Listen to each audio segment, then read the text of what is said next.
Hi, this is David Fury, the writer and director of You're Welcome. I'm Sarah Thompson, and I play Eve. And I'm Christian Kane, and I play Lindsay. And those are the other actors in the show. Who are not here right Who are now. not here with us at the moment.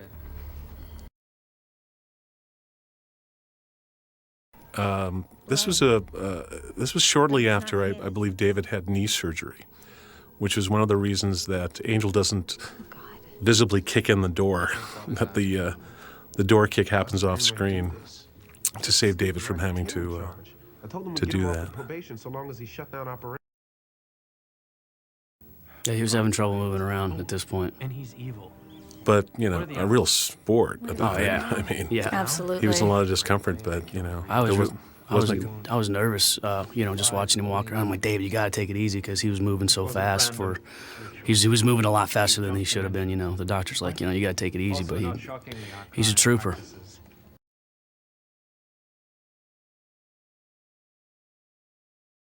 So dead nuns, that's always a clue that somebody's evil, because there's a bunch of dead nuns.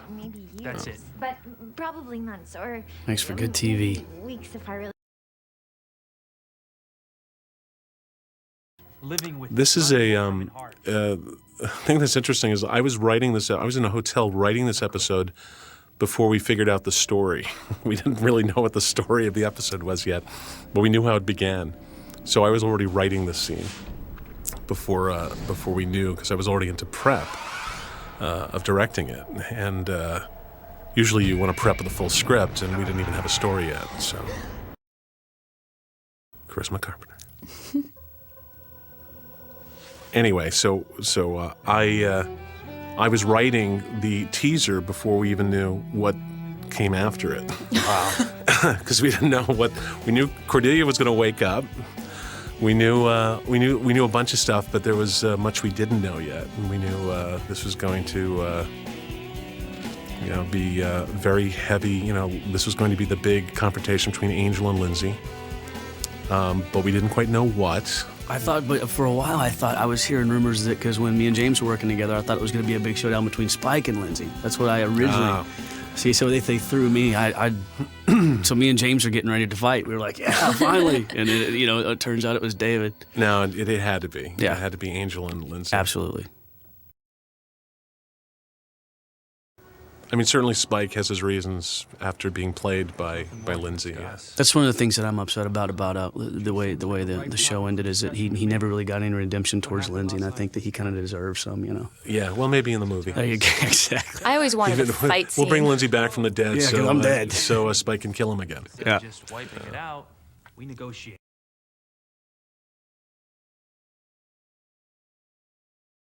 Again, you'll see that, I've written things that David is sitting on the end of the desk. He walks around the desk and sits in the chair. That's all to keep him off his legs. That's all, basically, to keep him from having to stand for very long. I was very conscious of that. Sarah Thompson. That's me. Yeah. You're saying we're trapped. I know her. I'm saying we.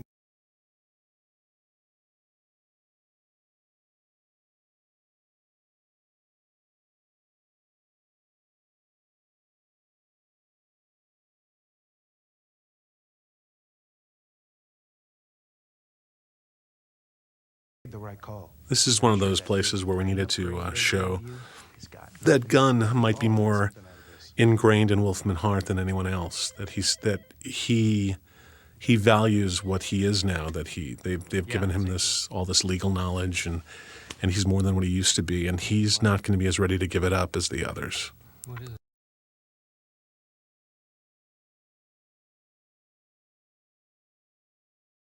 Now, there was actually a scene that was cut that I never shot. We cut it when we could have found a time to shoot it, but it was a driving scene between Angel and Wesley going to the hospital. And it was supposed to set up how they were going to try and cover for Cordelia's benefit. They were assuming they'd find her in bed. We were supposed to say, look, she's probably a near vegetable right now. She's been in a coma, and we can't worry here about what's going on. Let's keep this lie that everything's okay. And it was decided after we edited it, we don't need it. Right. We don't need it. There is the shock that she is up and around, but setting it up with, what a person would really be like if they're coming out of a coma after 9 months wasn't really necessary. I think it might be better that way because I think people are like sitting at home going, "That's not true. That's not real," and come to find out it's not. You know what I mean? Yeah. So it's yeah. In retrospect, yeah, absolutely. We just didn't want to tip it too soon. Right. We really, that was part of our concern. right. You remember? This was a very difficult scene to shoot because that hospital room was incredibly small, and it had 2 big beds in it. So trying to maneuver, none of those walls came out. Often when you're working in a small space, you at least can move a wall out so you can move a camera into a different angle. We could not move these walls, so Yeah. Great. Yes. so we were very limited. So this was not a set. It was actually. It wasn't a stage. No, it wasn't. It was a set. There was just no place to move. It was just constructed as a very solid set without any walls that fly out. We just weren't. It's one of those things where if we had, in hindsight, we probably should have built it differently.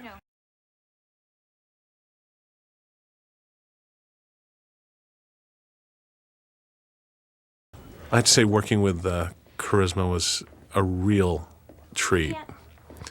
I hadn't worked with her directly since Buffy. Really, we hadn't had any real quality time, and for her to come back and give the performance she gave here was really wonderful. She looked great, and she was as good as I've ever seen her. And she seemed happy to be back on the set. Back with her family. So It was fun. I had never even met her before this episode, let alone worked with her. that guy gives me the creeps, man. That character's so creepy. The pee-pee demon And from his photos are all up in the makeup trailer and stuff. And every time I see it, I'm like, it's early. I've had coffee. It just makes me sick. needed to do. I love to do homages to prior episodes, and that's really what that was. We were deciding what's going on in the office when Cordelia comes in, and what if the PB Demon's there? He's been hiding there.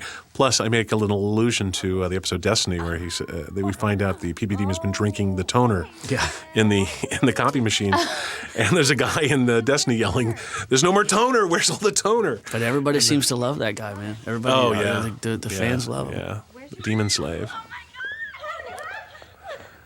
And this is also another pivotal moment for me because I wrote the Harmony Cordelia episode in season 2. Oh, really? Called Disharmony.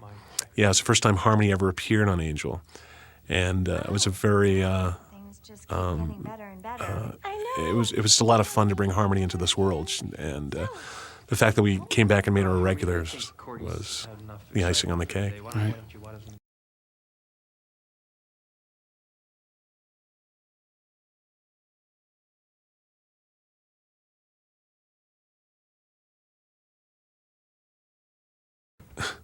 Who's calling Farrell? Take in a lot of changes, but I promise you, things here are working out. Really? Yeah. With these resources, there's nothing we can't do. No one we can't see. There's David sitting. I got him. I'm always getting him to a chair Any if I way can. you can get him when to I'm directing, sit. I'm like, David, why don't you go sit on that chair? Why don't you go lean over there? Why don't you? From the you-know-what that be? And he doesn't fight me on that. He goes, well, okay, whatever you want. Something?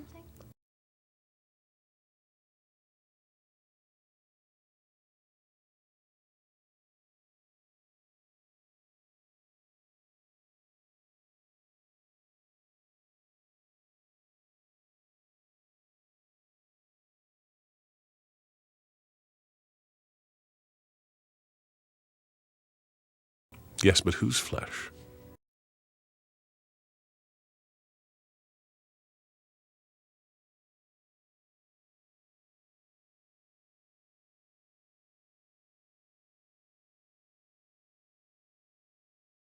If I mind you breathing, get out. Sorry, you look great in this scene. Thank you. I love that outfit. I really love that outfit you're wearing. Thanks. Very fetching. She always looks great. I got to wear some fun clothes. You really did. I think this was the episode where I got to wear the Manolo Blahniks. Yes. Real that's, ones, real ones. Yeah, the funny thing about that is, we put that line in there about the Manolo Blahniks, and I told them I was never going to shoot them. I was never going to, but they when they contacted Manolo Blahniks for the rights to just say we're using Manolo Blahniks, they insisted that we had to actually be, Wow. she had to be wearing them. So we bought these shoes that I never shot. Yeah, that's what. Because shot. I said to the wardrobe people, why am I actually wearing Manolo Blahniks? You're never going to see them. And they were like, well, legally we have to have you wear them. Honestly, Sarah, I think the customer just wanted to have a pair of Manolo Blahniks. Exactly. And they said, this is our excuse to get a pair. Well, it was my excuse to get to wear a pair. I Yeah, never there you worn go. any. Who do you think for that? Is that Sex and the City that made that? Oh, I'm sure. Yes. Yeah, it's no question. Theme party. So you two are. And how did they feel? They felt really great. Really? Wow. So the hype is not. They were Not wonderful. They unfounded. were comfortable. They were really comfortable. Miss Slater, big guy. This is something where we shot these on separate days. This exit we shot on a separate day, didn't we? That's right. Yeah, we had to. That's right. Yes. So we had to come back to the scene Eve while she's in the building. days later, I think, just to get that exit. Person you do business with Did now. this part.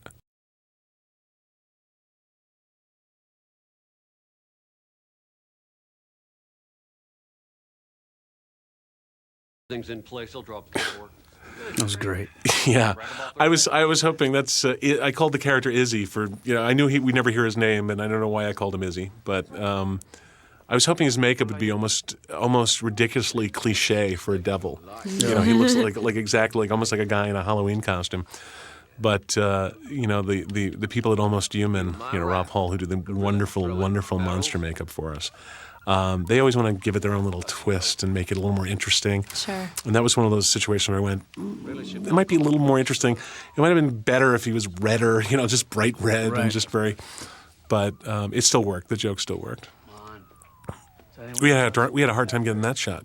That oneer of coming around to find Lindsay. A little concerned about you. We had to do that a bunch of times, didn't we? Yeah, From we the did. timing. This is a scene we shot second unit. We shoot second unit after our usual 8-day primary shoots, and so I'm working with a different crew, and so you're gonna sometimes you'll see different. Some things are harder. Some of the lighting's different. It's a different DP. Working out the digits. You got no idea how So it presents its own challenges, but everybody was great. His apartment's so uncomfortable too because it's just like hand-me-down furniture, very. Yes. It's Well, part of the reason gives I'm it a feel. Yeah, part of the reason I'm shooting it this way, everything's a little bit contained right now. Mm-hmm. The reason is if I turn around, you'll find out this is the place where they found the dead nuns. Oh, Actually, it's the same set. And the only way I could avoid that being recognizable, that we use Spike's apartment as the set for discovering the dead nuns, is by not turning the camera around. So, which is why I have you kind of playing against this wall. Everything's kind of played in this direction, Yeah. just to hide that fact. Working with James is so easy. I found when I first came back, the first thing up was David directing and me and James working together. And I'd never worked with him before. We had met each other numerous times, through acting and through music. But we just seemed to fall into place. And that episode that Boreanaz directed was just so much fun. And then by the time we got here, it was just like we'd known each other for 7 years. When you were directing this, it just really Nice. very simple to.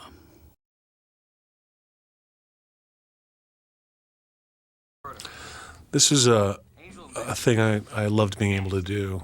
I'm sure it was Joss's idea, and that is to show Glenn Quinn, Doyle. It was a very awkward situation for me and Dave because we were close to Glenn.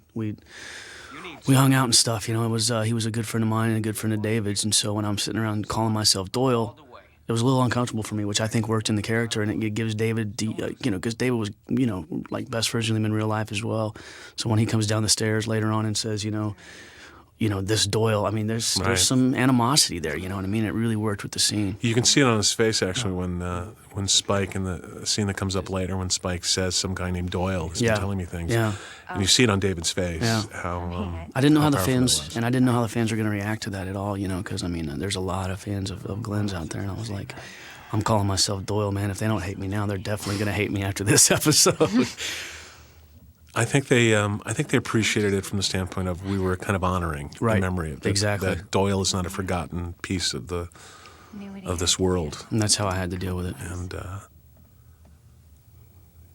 being able to show this clip and this scene between the two of them, and both David and Kristen both came to me and said, David, we don't know what's going to happen when we shoot this scene. Yeah. we might fall apart, Right. Because they were both very emotionally tied to Glenn, and I understand just fine.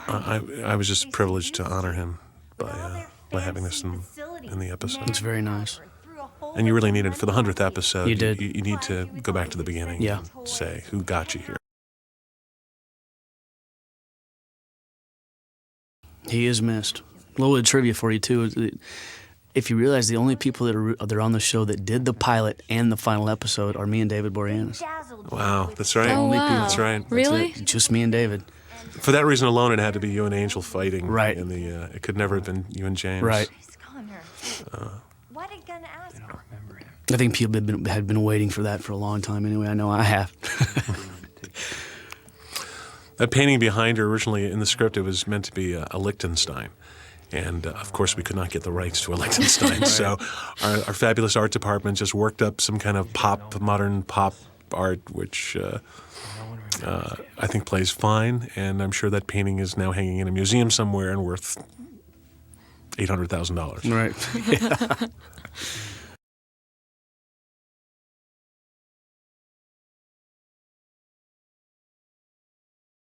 So, not only did you strike. So here's where Cordelia gets the full story about what's been going on, about Connor, about what He was about to what it took for Angel to wind up at Wolfram and Hart, and to realize how off the track Angel has gotten.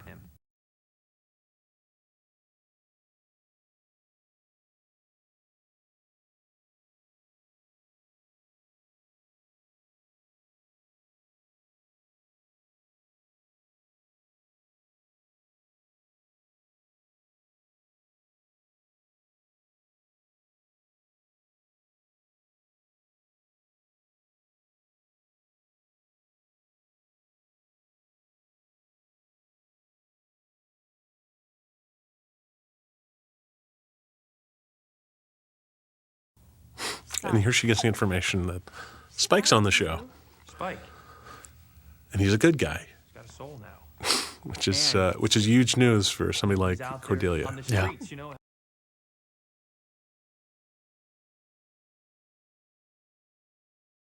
Of Helen. And Crimson played it beautifully. It was perfect. What frickin'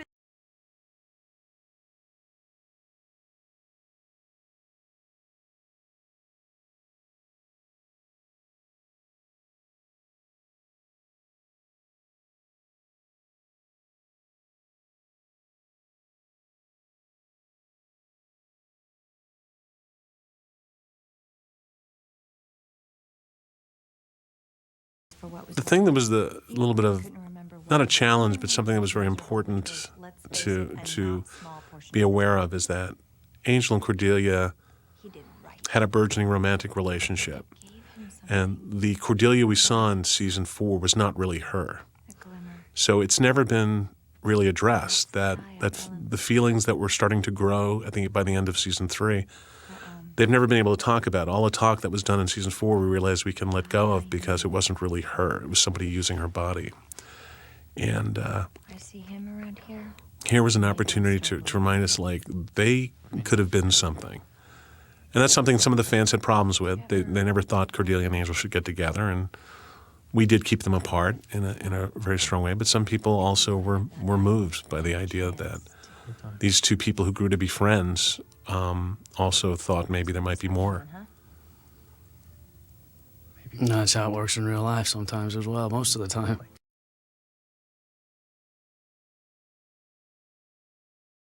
And as we're watching this couple realizing that they can never get together, they never had a chance, we get to cut to the couple that's very much together. Even Lindsay. She's awake. Well, those tattoos are fun. How long did it take? Yeah. It was like 45 minutes every morning in the makeup trailer. And, you know, you get there at 6 in the morning, and this was back when, I think it was in the winter, actually. It was. And Freezing. that's fun with your shirt off in a makeup trailer that the heat hadn't really been turned on yet. And But they were like basically press-on, weren't they? I mean, they were. they were, but it just took a long time because they were he had to piece them together. It wasn't one long strip. They had to go on individually. Right.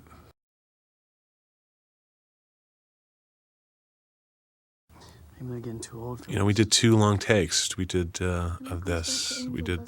This was the end of our day, shoot day, I recall. Yeah. And we did one take of this wide and 1 take like this. That's a good kiss. That's a great kiss. Very sexy. That was nice. It's, you know, something always a little embarrassing too when I'm there. I always feel like a voyeur as I'm directing. All right, can you put your hand over here and can you lower that a little bit and can you do? And it's all part and parcel of the game, but still you can't help but shake. Like this is just too intimate for me to look at. Well, everybody always asks me that's not in the business. They're like, man, is it just what's it like? I mean, is it weird? I mean, do you get into the scene and stuff? It's like you get into the scene, but you have to understand something. There's also 50 people there, you know, with a light and a microphone in your face, and it's very unintimate. You know? Yeah, it's. But you know, once all of that stops and I say, you know, action, then I'm just looking at the monitor and I'm suddenly going, ooh, I'm uncomfortable. Right. Before that, it's work. I And see, right. it's like, you know, suddenly. Right. Took over my body. The screen kiss is always very awkward too because if you've got millions of people watching this thing, and if you screw it up, it's like, oh, He doesn't know how to kiss. right, and that's the worst. Christian Kane can't kiss. I'm always getting the question because I kissed David on the show and I kissed you, Christian. Yeah. So I'm always getting the question like, well, who did you like kissing better? I'm like, I can't answer that question. I'm like, always. What was it like? That's great. This was this scene here. This was actually our first day. I think we all know the answer to that, though. It was me. Yeah. Sarah didn't want to say, but I meant David Fury. Protection room. and this was a wonderful thing to shoot between because the connection between Wesley and Cordelia, who on Buffy were an item. You know, so this is like 2 people who were romantically linked, who have since become friends. That's always an interesting dynamic to play too, and that they're still important to each other and they still have a respect for one another. You know, and certainly Wesley has grown so much. You know, over the many years his character's evolved.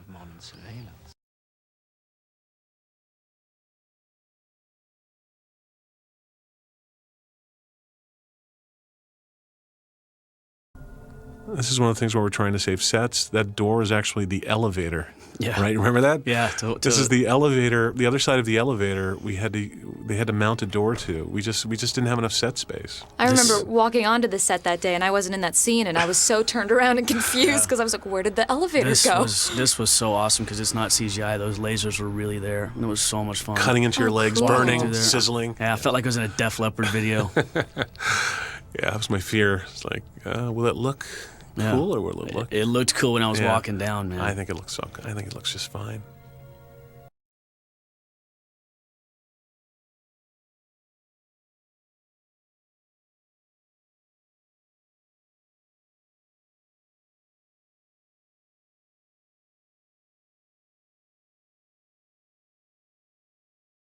When this guy went down the very first take, I kind of like helped him and kind of pushed him. I realized it was to stop doing that. Remember we broke that light?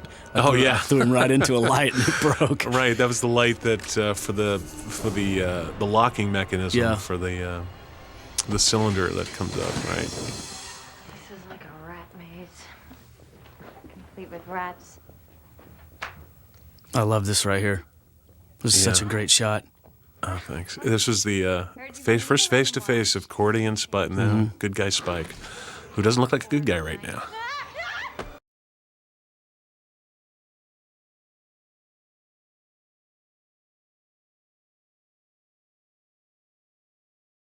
You have to explain something to me. Why did he bite her and then she's not going to turn into a vampire now?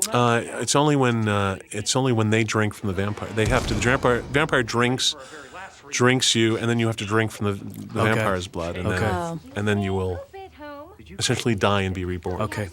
I thought she didn't. I get asked that a lot. It's like, it's not just anybody gets bitten. You can feed off somebody for a long time, and they'll never turn into a vampire. Okay.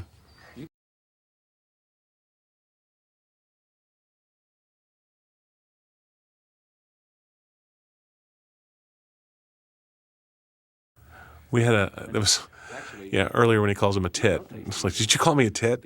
That certainly was a line that was Joss's line. It was one of those things when, are we going to get this on the air? Are we really going to get this on the air? And sure enough, it's the power of Joss's world, and the power that he wields is that they don't mess with the show. That's what Joss wants, so that's what gets on the air.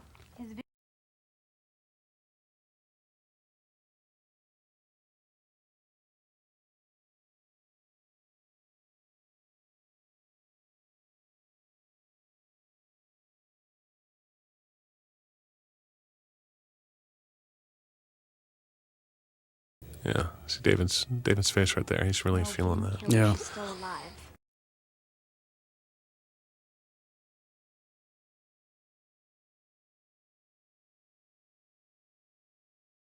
You came up with that shot, like right there. And I love can't that take credit shot. for it. It was our DP. It was our second unit DP, Barry, who came up with that shot. And I went, that's brilliant. I love that. Yeah.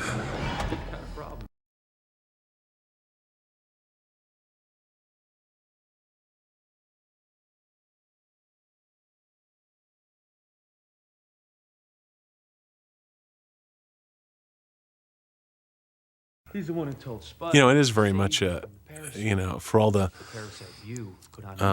credits that actually appear on there, it's very much a group effort, these shows. I mean, it's a lot of people making suggestions.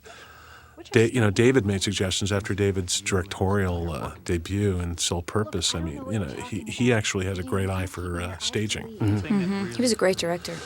Yeah, everybody seemed to be thrilled with everything he did. I thought he shot a great show. So he often had suggestions, and I would use them. And in that particular shot you were talking about, our DP, would say, "What about this? How does this look?" And I'd just look in the monitor and go, "That's great. Let's do that." Not now, Harmony. Okay, but do I get the afternoon off too? I think that's what makes a great director is when you're not afraid to listen to other people's ideas. I know a lot of people that they're just closed off and they've got their vision and that's it. And I think a lot of times it just doesn't work as well. Well, they waste opportunities. Yeah. There might be a better idea that they're closed off to. This was like one of the most expensive sets on Angel, wasn't it? Like ever. It might very well have been, but it's made with some of the cheapest material, building material ever. I think by virtue of its size, I think it was expensive. Yeah. But those walls there, for instance, that's all just material. Yeah. They weren't solid walls. You can go right through them. Yeah, there was just material strung across that, and it's almost like a stage play. How fake everything was, but it looked great. Seriously. And it certainly does look expensive.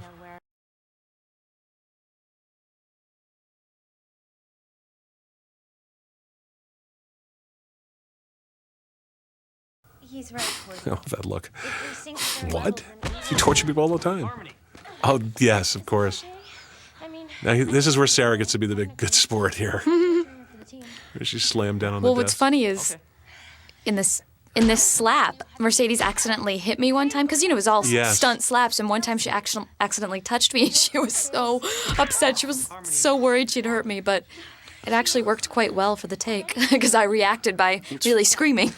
You take a good hit though. I don't know if you've done like a lot of stunt work where you haven't fight done and stuff. any That's what I'm stunt saying. work. That's a pretty that's a really good hit you took right there. You Thank sold you. it really well. Thanks.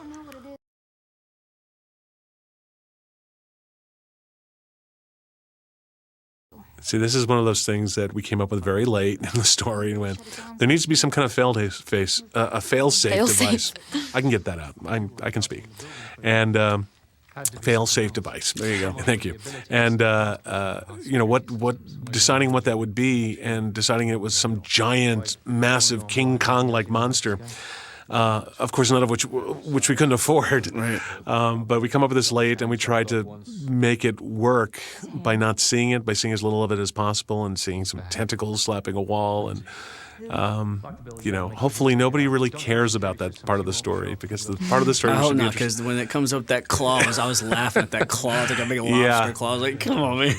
Yeah, so but hey, it's the realities of doing a genre television show for very little money. Should have stayed lost. What monster was that? That was an actual monster that we had used before. No, they actually did a conglomeration of a lot. They just kind of sewed a whole bunch of monsters together. It was this mass of arms and tentacles and then horns and I don't know, whatever else. They were trying to make it seem as big as possible, and in fact, we can barely see it. Yeah. All we see are tentacles hitting the window.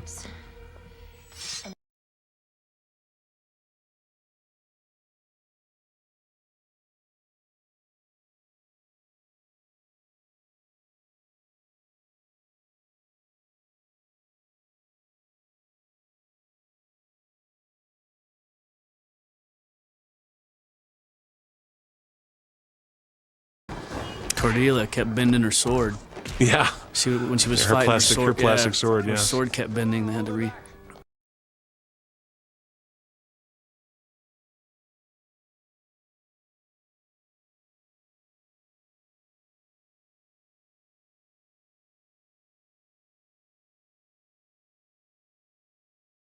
And this is where I think the set looks like an above-ground pool. Yeah. Hello, Lindsay.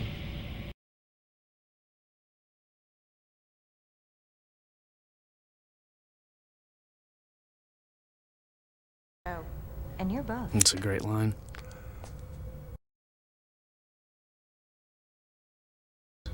Promise I'll never do it again. This is one of my favorite parts of the show, man, because nobody expected this. There's always time for redemption. Isn't that your whole thing?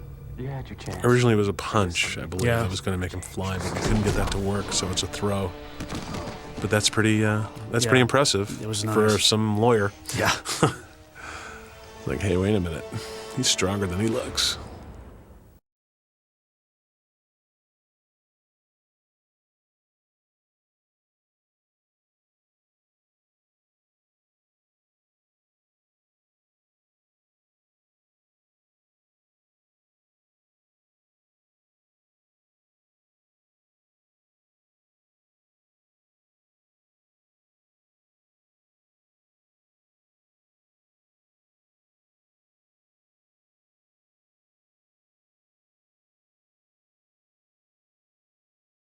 On it.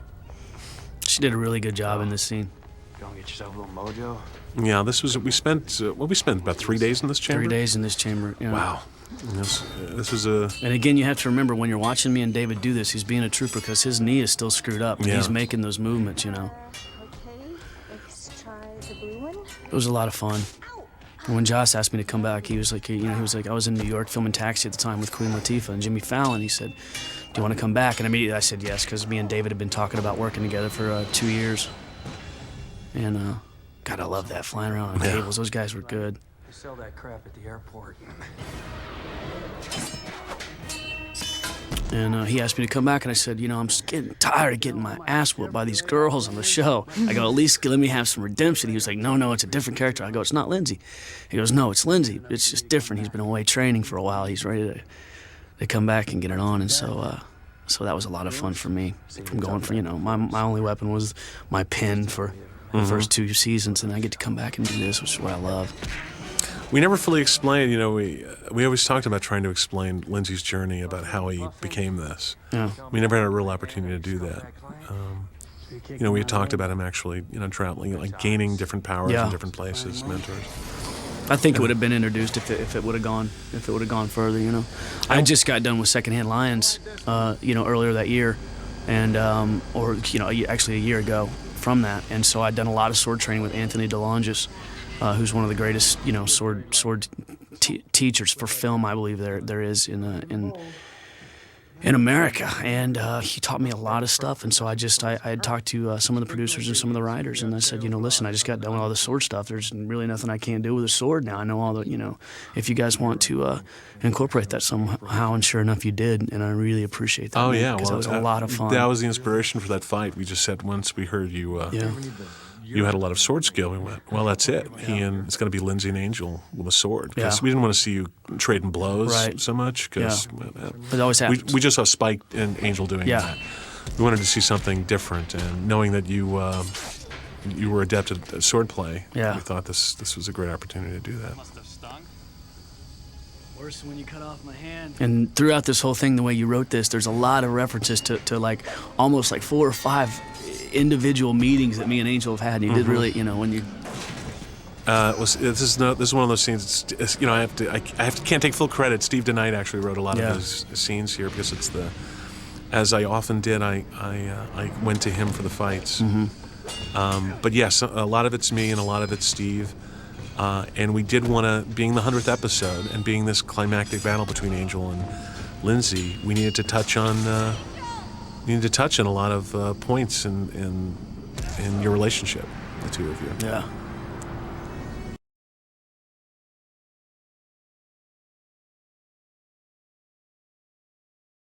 A little cowboy dance for you there. Love that. Love you throwing the shirt in his face too. I like that. We needed to get that shirt off, and it was the perfect opportunity for you to just throw it in his face. Yeah.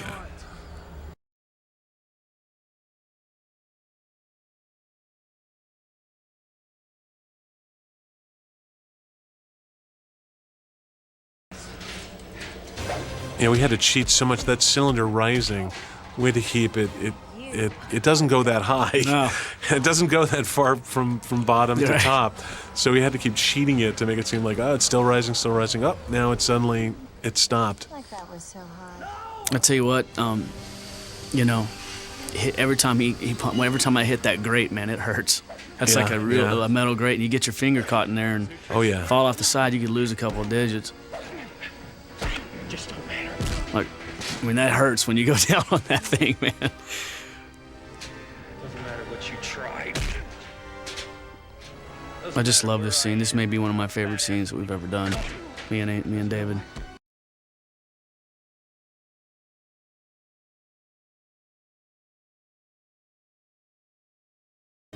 There's Angel's theme. I love that. That's I love the blood Rob coming out. Krall's music. So what now? Sorry, what was that, Christian? I just love the way the blood came out just right there. I just love this whole scene. It was flawless for me. This is fun right here, being hooked up to the cables, man. Because we went up high. I go out a lot higher than that whole shows. Yeah. And that's really me going up there, man. They hooked the cables up and pulled it. It was so Sounds like much fun. It was fun. It was like reverse bungee jumping. She looks beautiful right there. Yeah. There's a shot coming up of her just right after this right there. I just think she looks unbelievably beautiful. Yeah. This was actually added long after we shot the thing. Oh, we really? decided we needed to reestablish that Fred is looking at Wesley in a romantic way again. And so that wasn't in the script, it wasn't intended, but as the stories are breaking for later stories, we had to kind of jumpstart their relationship again, and those looks were all it took. I mean, that was fast too. That's as fast as I went up too. I mean, it was crazy. It was fun. Yeah, we did not speed that up.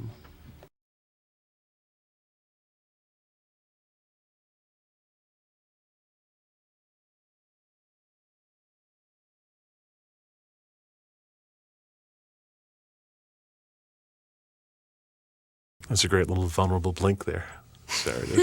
Like, Thank you. I don't know. Because you're this dainty little girl. I know, It's you like really you're so You're so cocky all the time. and beautiful and everything else, but you're not scared of any of these people. I love that. It's It was great. so fun to play a character like Eve, just because I hadn't really done a character like that before.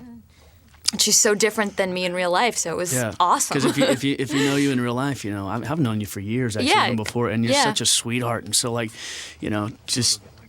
I don't know, you're huggable, and in this thing, it's like, it's like Not you're so huggable, but you huggable. got a couple of thorns, Yeah.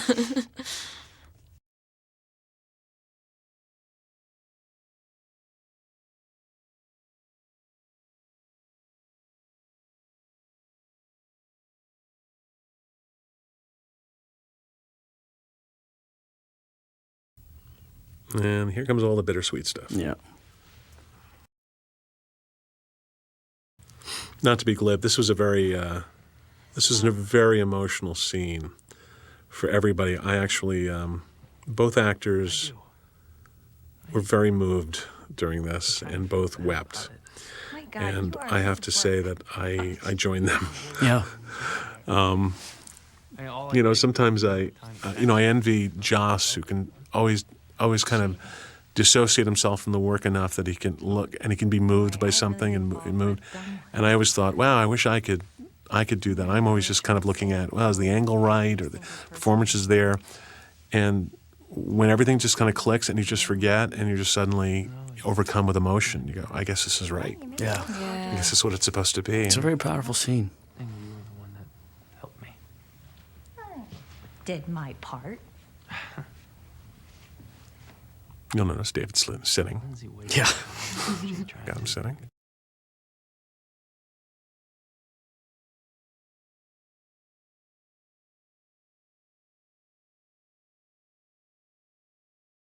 Heart, whatever's coming. Most of this, I would have to say, is Joss. Joss felt, I always did. this was a scene that was very important to him and one that he, I wanted you to know it too. he heard it in his head. He knew how it needed to be played. And, I wrote a draft of it, and he took that and he wrote this beautiful scene.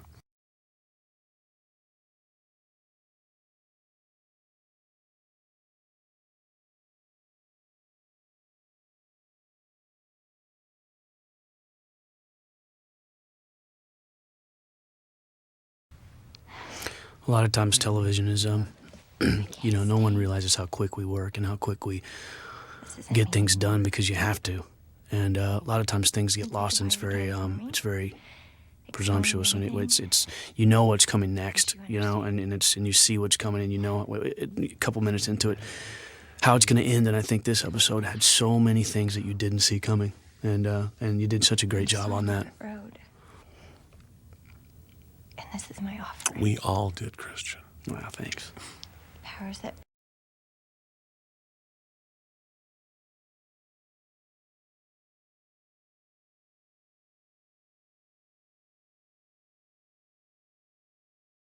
Charisma is really losing it here. Mm-hmm. She's really, these are not acting tears, because we had to stop shooting for some time. And both she and David actually had to stop.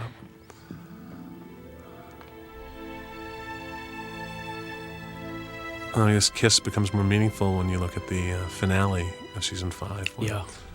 Or the episode before it, I should say, which is mine, Power Play, because we understand that she passed along one vision to him.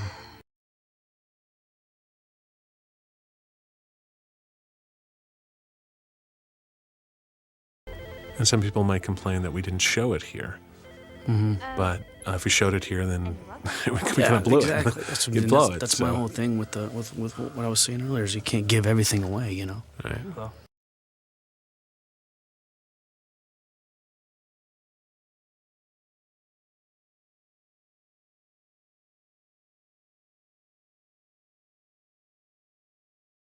It's a beautiful, I think it's a beautiful farewell for Charisma from the series. Absolutely.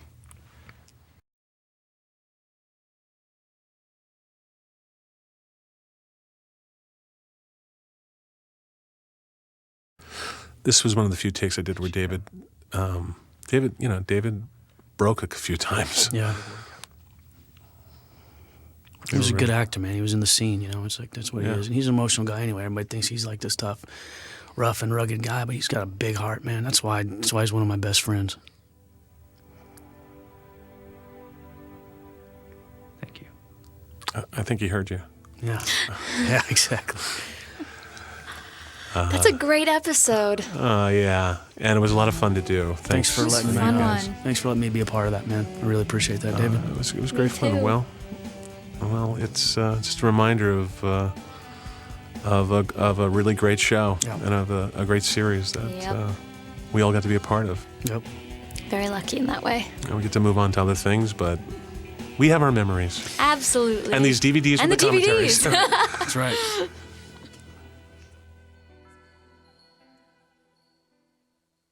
Grr, arg.